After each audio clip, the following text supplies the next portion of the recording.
On 21st April 1945, Generalfeldmarschall Walter Model shot himself in a forest between Duisburg and the village of Lintorf. Known as Hitler's Fireman for his ability to salvage desperate situations on the Eastern Front, Model chose death over capture when the Soviets indicted him for war crimes involving the deaths of 577,000 people in concentration camps in Latvia and the deportation of 175,000 others as slave labor. His suicide closed one chapter in history and opened another. What happened to the family he left behind? For his wife Herta and their 3 children, Model's death was the beginning of a long journey through occupied Germany, where being the widow and children of a field marshal accused of war crimes meant navigating Denazification, suspicion, and the stigma of a name forever linked to the Nazi regime. Herta Model had been married to Walter since May 11, 1921. She was 29 years old and he was a 30-year-old Hauptmann in the Reichswehr. Their wedding in Frankfurt was officiated by Pastor Martin Niemöller, who would later become known as an anti-Nazi resistance figure and a concentration camp survivor. Herta, born Herta Huyssen on February 4, 1892, came from a respectable middle-class family. Her fiancé from World War I had been killed in action, and she met Walter Model during his posting to the Ruhr region in 1920. She was attracted to his ambition and discipline, qualities that would define his military career for the next 24 years. By 1945, Herta was 53 years old and had spent nearly a quarter century as a military wife. She had moved with Walter from garrison to garrison as his career progressed in Munich, Berlin, and various posts across Germany as he rose through the ranks from company commander to general staff officer to field marshal. She had managed households, entertained Walter's colleagues and superiors, raised 3 children, and maintained the social obligations expected of an officer's wife. It was a life of structure, duty, and increasing privilege as Walter's star rose within the Wehrmacht. Model had been a man who compartmentalized his life with ruthless efficiency. At home, he was a devoted Lutheran father and husband. His letters to his children during the war years contained passages from the Bible, excerpts from Luther's writings, and moral teachings about duty, honor, and faith. He wrote about family matters, about his hopes for his children's futures, and about the importance of education and character. But he never discussed politics, never mentioned military operations, and never shared the decisions he made as a commander. This was deliberate, a wall between his professional and personal lives that protected his family from the brutal realities of the war he was fighting. On the night of 13 February 1945, Dresden was engulfed in flames. At 10:15 p.m., 240 Royal Air Force Lancaster bombers appeared over the city, meeting no resistance. They dropped 880 tons of bombs in 15 minutes. 3 hours later, a second wave struck. American bombers continued the assault on 14 and 15 February 1945. Over 3,900 tons of explosives fell on Dresden, creating a firestorm that killed up to 25,000 people and destroyed 8 square miles of the city centre. Herta and her daughters were somewhere in that inferno. They had been living in Dresden, believing the city's cultural status might spare it from attack. They were wrong. When air raid sirens sounded on 13 February 1945, they hurried to a shelter. As bombs fell, the building shook. They could hear fires consuming the city, feel the heat, smell the smoke penetrating underground. When they emerged hours later, their city was gone, their home destroyed, bodies everywhere. They joined thousands streaming out of Dresden, carrying what they could salvage. Walter Model, commanding Army Group B in Western Germany, learned of the bombing on 14 February 1945. He tried desperately to contact Dresden, but communication was severed. For 3 days, he commanded his armies while not knowing if his family was alive. His staff noticed his distraction. On 16 February 1945, summoned to Berlin for a conference with Hitler, Model asked permission to travel to Dresden to search for his family. Hitler refused. There was no time for personal matters. Model returned to his command without knowing their fate. Days later, word reached him through informal channels that they had survived and fled west. They had survived. Herta and the daughters emerged from the ruins and relocated west by late February, joining millions fleeing the Red Army. Model's son Hans-Georg, born 1st March 1927, was 18 and serving as an officer cadet with the Großdeutschland Division. In late January 1945, he obtained permission to visit his father at Army Group B headquarters. The reunion was brief, the front was collapsing, and Model had little time. Father and son spent a few hours together, talking about family and the future, carefully avoiding discussion of the hopeless military situation. As Hans-Georg prepared to leave, Model walked him to his vehicle. They shook hands, and Model placed his hand on his son's shoulder, a rare display of affection from a man who kept emotions tightly controlled. As Hans-Georg drove away, he was gripped by the sudden realization that he would never see his father again. It proved accurate. Within 3 months, Walter Model would be dead, and Hans-Georg a prisoner of war. On the 1st of April, 1945, American forces completed the encirclement of Army Group B in the Ruhr pocket, Germany's industrial heartland. Model commanded over 300,000 trapped men in an area roughly 100 kilometers long and 80 kilometers wide. It was the largest encirclement on the Western Front and represented a catastrophic defeat for the Wehrmacht. Hitler ordered Model to hold the pocket indefinitely, to tie down Allied forces and prevent them from advancing deeper into Germany. Model knew the order was militarily meaningless. The men were running out of food, ammunition and fuel, and there was no possibility of relief, but he followed his orders and organized a defense. For 17 days, Model fought a desperate defensive action. He moved his headquarters frequently to avoid capture, organized counterattacks that briefly slowed but could not stop the Allied advance, and tried to maintain discipline among troops who increasingly saw no point in continuing the fight. Supply lines had been cut. The Luftwaffe was non-existent. Every day, more soldiers surrendered or simply deserted, trying to make their way home before Germany's final collapse. By the 18th of April, effective resistance had ceased. Over 325,000 German soldiers surrendered to the Americans in the pocket, the largest mass surrender on the Western Front. Many senior officers, including Generaloberst der Waffen SS Josef Sepp Dietrich, had already given up. But Model refused to surrender. Model was convinced that if captured by the Americans, he would be handed over to the Soviets. The Soviet indictment against him was specific and damning. It accused him of responsibility for the deaths of 577,000 people in concentration camps in Latvia and the deportation of 175,000 others as slave labor. These were not abstract accusations. The Soviets had documentation linking Model's commands to atrocities committed during the occupation of Soviet territory, particularly during the brutal anti-partisan operations in the rear areas of Army Group Center, when Model commanded the 9th Army. The Battle of Rzhev alone, fought under Model's command from 1942 to 1943, had resulted in massive civilian casualties and widespread deportations. During the Nuremberg tribunal proceedings, substantial evidence had been presented about the cruelty inflicted on civilians by forces under Model's command. Model knew what awaited him in Soviet custody. He had seen how the Red Army treated captured German generals. Some were executed immediately, others were paraded as propaganda tools, forced to denounce their former leaders and the Nazi regime in public statements. A few were imprisoned for decades in brutal conditions.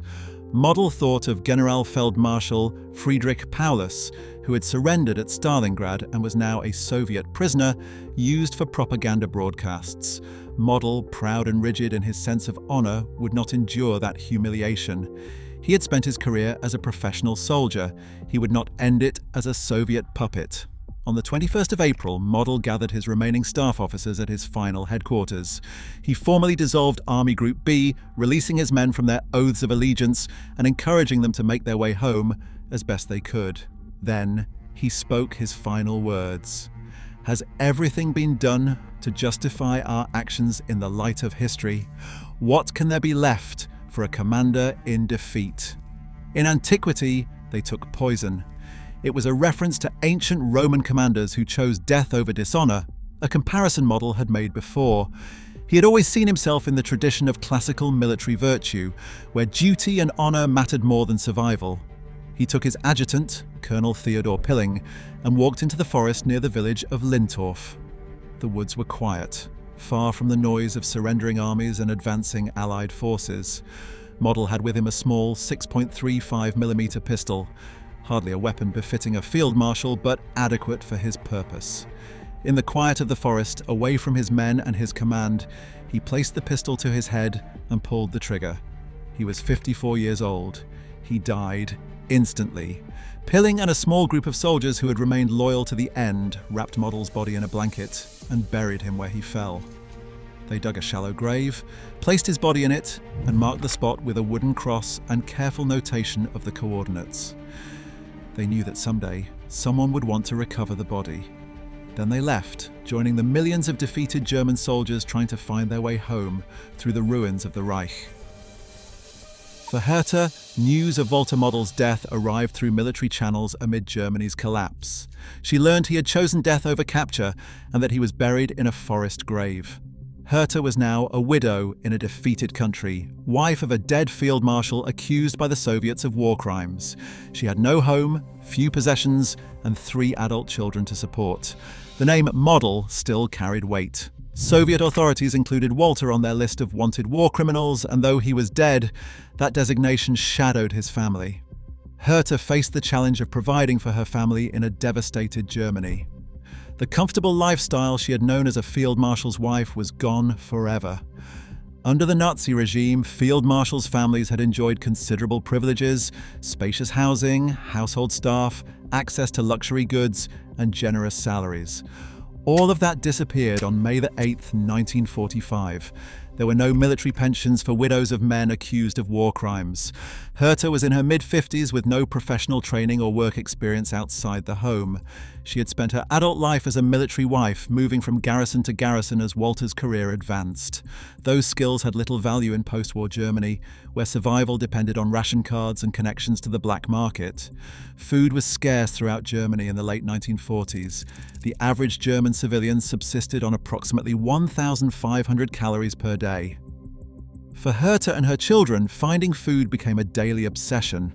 They relied on ration cards from Allied authorities, which entitled them to bread, potatoes, occasional vegetables, and rare portions of meat. But the rations were never enough. The family supplemented official rations through barter and black market transactions. Herta had saved a few pieces of jewelry and silverware from Dresden. These became currency. A silver spoon might buy a loaf of bread. A bracelet might secure a week's worth of potatoes. The daughters found occasional work cleaning for American officers' families or doing laundry, bringing in extra food or access to American PX goods that could be bartered. Housing was equally challenging. Allied bombing had destroyed millions of homes, and refugees from the east had created severe shortages. The Model family moved frequently, staying with relatives, occupying damaged apartments, sometimes sleeping in displaced persons camps. A single room for all 4 family members was common. They shared kitchens and bathrooms with strangers. Heat was scarce, and the brutal winters from 1945 to 1947 tested their endurance. The psychological strain matched the material hardship. Herta had to constantly weigh using the Model name because it might bring help from sympathetic Wehrmacht families, but it attracted suspicion from Allied authorities and hostility from Germans who blamed the military leadership for prolonging the war.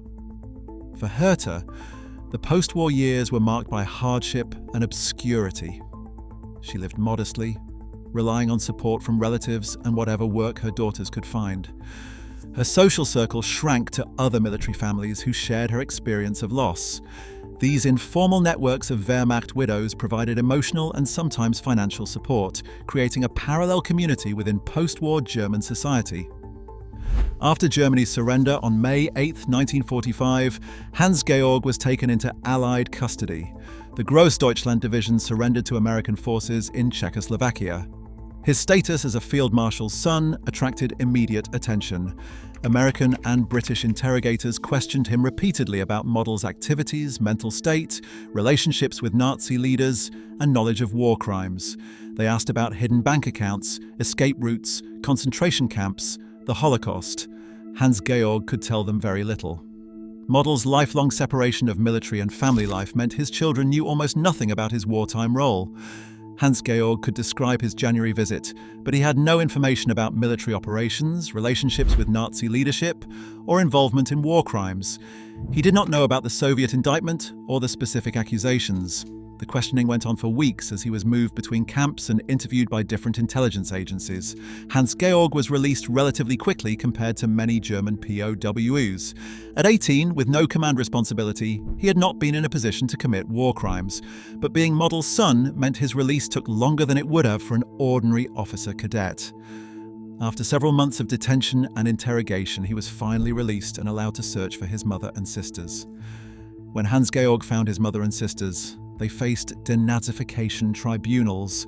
The system had 5 tiers: major offenders, offenders, lesser offenders, followers, and exonerated persons. Herta had to complete the Fragebogen, the infamous 131-question questionnaire demanding detailed information about every aspect of life during the Nazi period. For Herta, this meant accounting for 24 years as the wife of a field marshal. The form demanded precision. Any attempt to conceal information could result in reclassification or perjury charges. Question by question, Herta reconstructed her life. Had she been a member of the NSDAP? No. Had she held party offices? No. Had she been a member of the NS Frauenschaft? Yes, virtually all senior officers' wives were expected to join, though her participation had been minimal. She listed Walter's salary, their property, and his career from lieutenant to field marshal. The questionnaire asked if she had benefited from Aryanized property. She answered no. The tribunal in Munich questioned her about her role as a field marshal's wife. Had she attended state functions? Yes.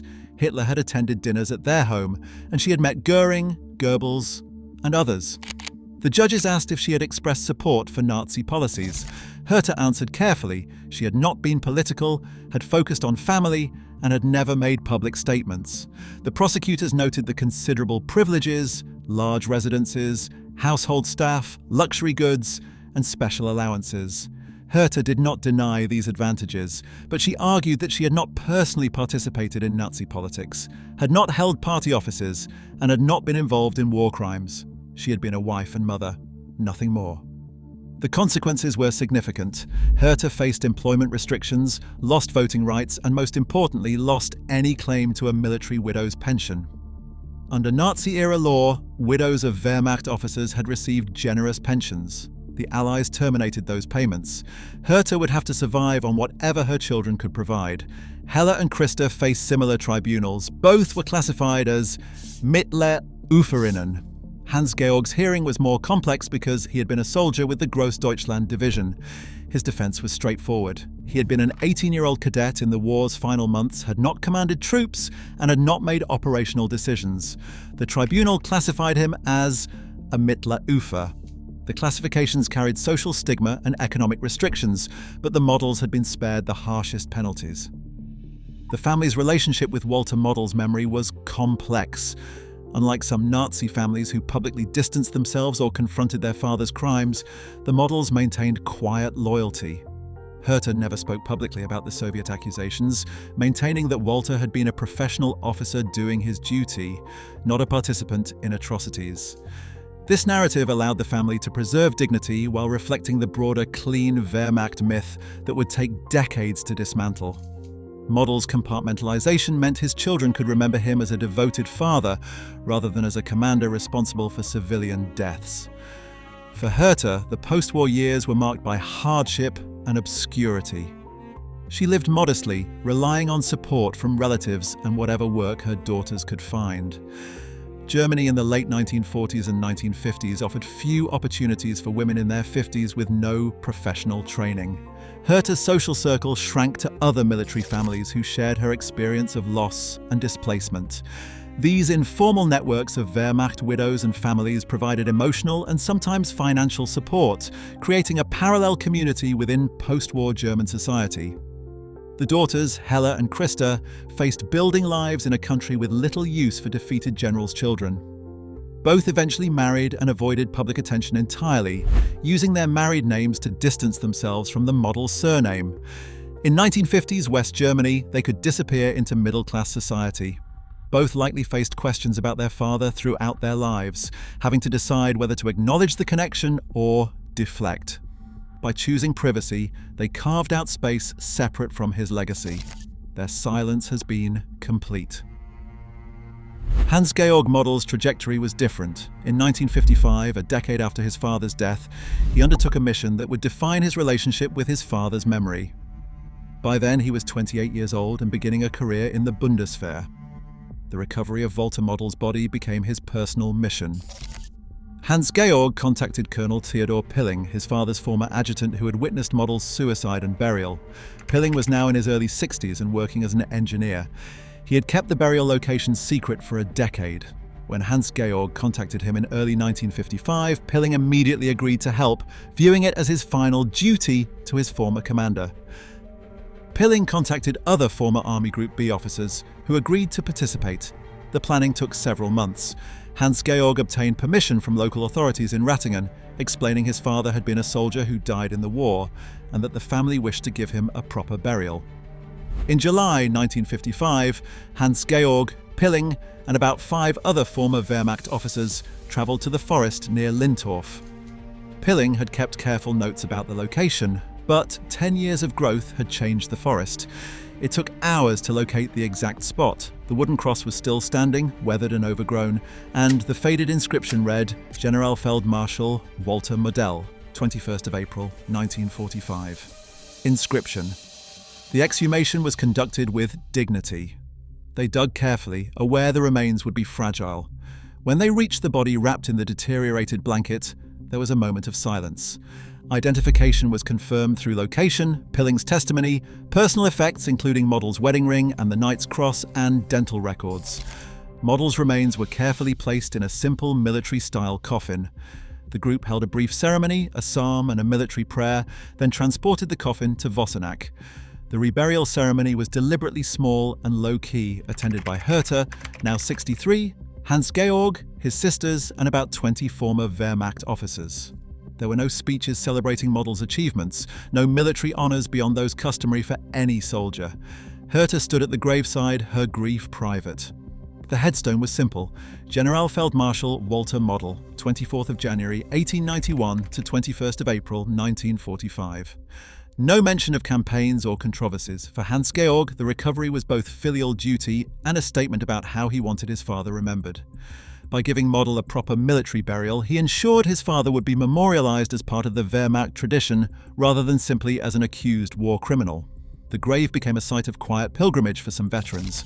The recovery fit into a broader pattern in the 1950s in West Germany, where thousands of families recovered bodies from field graves, creating proper military cemeteries that allowed West Germany to construct a usable military past. Hans-Georg's decision to join the Bundeswehr was significant. West Germany's rearmament in 1955 was controversial both domestically and internationally. Many Germans opposed militarization so soon after World War II, but Cold War imperatives prevailed. The Western Allies wanted West Germany integrated into NATO as a bulwark against Soviet expansion. The Bundeswehr faced the challenge of creating a democratic military in a country whose last army had served a genocidal dictatorship. The architects developed the concept of innere Führung, emphasizing individual conscience and democratic values. But the Bundeswehr also needed experienced personnel, meaning former Wehrmacht officers.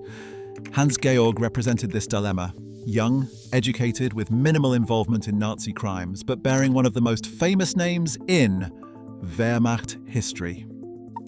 Hans-Georg attended the Führungsakademie der Bundeswehr in Hamburg and studied at the University of Bonn. He excelled in the new model of military leadership that stressed education and democratic values. His rise through the ranks was steady.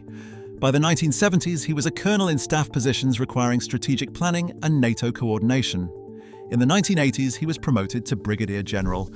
His career was not without controversy. Some questioned whether Model's son should be allowed to serve, let alone reach general rank. Left-wing politicians and journalists pointed out the irony of a man named Model becoming a Bundeswehr general. They argued his presence sent the wrong message about Germany's commitment to breaking with its Nazi past. The controversy intensified in the 1970s and the 1980s as historians dismantled the clean Wehrmacht myth. Books and documentaries detailed the Wehrmacht's war crimes, including Walter Model's role in anti-partisan operations and scorched earth withdrawals. Hans-Georg found himself in an impossible position. He could not defend his father without denying historical evidence, but he could not denounce him without betraying filial loyalty. His solution was silence and redirection, acknowledging his father had been a field marshal while redirecting conversation to his own democratic service. His defenders argued he should be judged on his own character and service record. They noted his sophisticated work on military strategy focused on defensive operations and NATO integration. The debate reflected broader tensions about dealing with the Nazi past, radical purges versus pragmatic integration. Hans-Georg's career vindicated the latter approach. Hans-Georg's career in the Bundeswehr represented a form of rehabilitation for the model name, though not without controversy. The Bundeswehr in its early decades included many former Wehrmacht officers, and the question of how to integrate this generation into a democratic military force was contentious. Hans-Georg never publicly defended his father's actions or denied the war crimes accusations. Instead, he focused on his own career and on preserving what he saw as the honorable aspects of military tradition. This approach allowed him to serve in the Bundeswehr without becoming a focal point for debates about Germany's Nazi past. Herta Model lived into old age, surviving her husband by 4 decades. She died in 1985 at age 93, having witnessed Germany's reconstruction, the Cold War, the economic miracle, and the gradual reckoning with the Nazi past that began in earnest in the 1960s and the 1970s.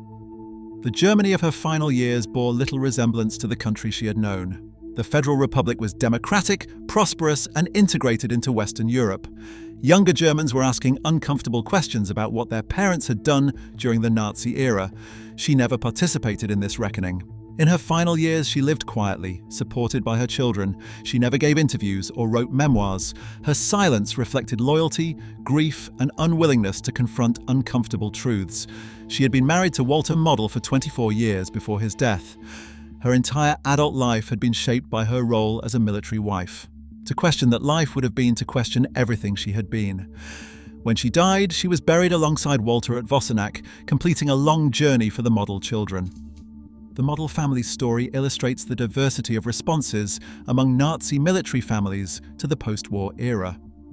Unlike the Himmlers, where one daughter devoted her life to defending the SS legacy while another rejected it, or the Goerings, where Emmy fought publicly for her husband's rehabilitation, the Models chose quiet dignity and privacy. They did not celebrate Walter Model's memory publicly, but neither did they condemn it. They simply lived with the knowledge that their father and husband had been a field marshal in Hitler's army, accused of terrible crimes, who had chosen death over accountability. Hans-Georg Model died on the 16th of April 2016 at age 89. His career in the Bundeswehr, his recovery of his father's body, and his work as a military writer reflected a life spent honoring military tradition while navigating his father's legacy. He had children whose names and lives remain private, continuing the family pattern of avoiding public attention. The contrast between Hans-Georg's military success in democratic West Germany and his father's role in Nazi Germany's war machine illustrates the complicated process of German post-war reconstruction. Hella and Christa Model left almost no public trace. Their marriages, careers, and later lives remain largely unknown. This invisibility was likely intentional, a choice to avoid scrutiny. Their silence stands in contrast to children of other Nazi leaders who wrote memoirs or became activists. The Model daughters simply wanted to disappear into the anonymity of post-war German society. The grave at Wassenack remains a quiet memorial. Walter Model was buried alongside thousands of other German soldiers who died in the Hurtgen Forest campaign. The cemetery makes no special mention of his rank or accusations. He is simply one of many dead, a field marshal reduced to a name on a stone. For his family, this anonymity in death may have been a relief. The Model family's story reveals the limits of accountability in post-war Germany. Walter Model, accused of serious war crimes, never faced trial. His suicide ensured questions about his responsibility would never be answered in court. His family, classified as followers, faced minimal consequences. This lenient treatment reflected West German denazification, which prioritized rapid reintegration over thorough accountability. Yet the family paid a price. The Model name became a reminder of Germany's darkest period. Herta spent 40 years as a widow, her husband's memory clouded by accusations she could neither fully defend nor dismiss. Hella and Christa carried a surname they often hid. Hans-Georg succeeded in the military, but always in his father's shadow. The family's privacy was both shield and prison. The question of Model's guilt remains contested among historians. Soviet accusations focused on deaths in concentration camps in Latvia and deportation of civilians for slave labor. Model's defenders note that as an army commander, he did not directly control concentration camps, which were run by the SS. However, evidence shows Model's forces participated in anti-partisan operations that killed thousands of civilians, employed scorched earth tactics that devastated occupied territories, and deported hundreds of thousands for forced labor. The Battle of Rzeów, fought under Model's command from 1942 to 1943, resulted in massive civilian casualties. Whether Model was personally responsible for specific war crimes or was simply a ruthless military commander operating in a criminal war remains debated. For Herta and her daughters, these debates were abstract. They knew Walter Model as husband and father, not as military commander. His decision to keep war and family separate meant they could preserve an image of him as a devoted family man who happened to be a soldier. This compartmentalization, while psychologically understandable, avoided the larger moral reckoning that Germany as a nation had to face. The Model family never publicly acknowledged that the war their father fought was a war of aggression and genocide, or that his service, regardless of his personal motivations, had been in service of a criminal regime. The Model family's legacy is one of silence and privacy. They neither celebrated nor condemned Walter Model's wartime service. They maintained family loyalty while avoiding public controversy. This approach allowed them to live relatively normal lives in post-war Germany, but it also meant they never contributed to the broader German process of confronting the Nazi past. Their silence was their strategy for survival, and it worked. By the time Hans-Georg died in 2016, few remembered that he was the son of one of Hitler's most trusted field marshals. If you found this video insightful, watch the next video titled "What Happened to Albert Kesselring's Family After World War II." Like this video, subscribe, and hit the bell for more historic weirdos. Thanks for watching.